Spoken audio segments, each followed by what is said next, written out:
And finally, the third aspect of the first part of our definition is the practitioner then needs to create a feedback loop within the patient.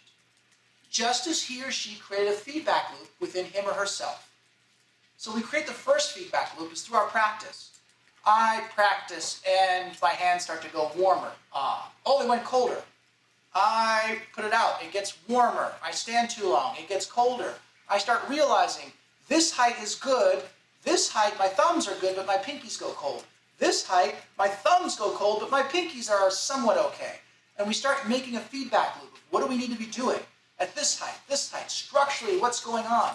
At this point, all of a sudden, my chest has been pushed forward, and so I lose circulation on the inside. In this position, I have good circulation on the inside until I come too much, and then I lose it again.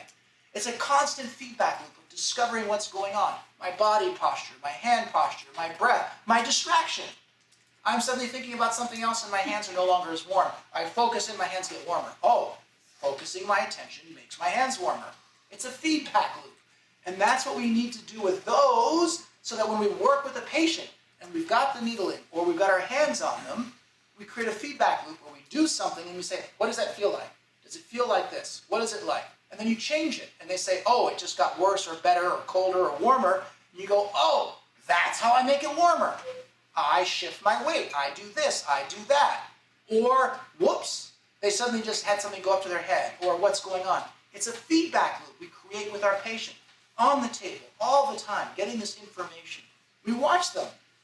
We needle them and watch their body language change on the table. It's a feedback loop.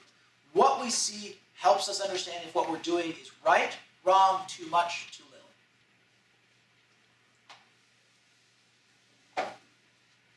The quality of this feedback loop is based on watching the techniques done by someone with more experience, somebody who's been working like this, with the same thinking pattern you're trying to learn, being shown and corrected by a more experienced practitioner, and then having it done to you to experience directly by a more experienced practitioner. I try really hard in our time together to make sure everybody at some point I've had my hands on them, I've done something with them. By the end of any of the long courses, you've had a lot of me working on you in the process, and occasionally you have to work on me to get feedback. It's helpful, right? I mean, it's so hard to learn if nobody's willing to make the physical commitment to commit to you and help you do something. Then, of course, we have to attempt it ourselves with our patients, dialoguing with the patient to track what changes are happening as a responses to the changes we are doing, purposely enacted to affect a sensation. That's it.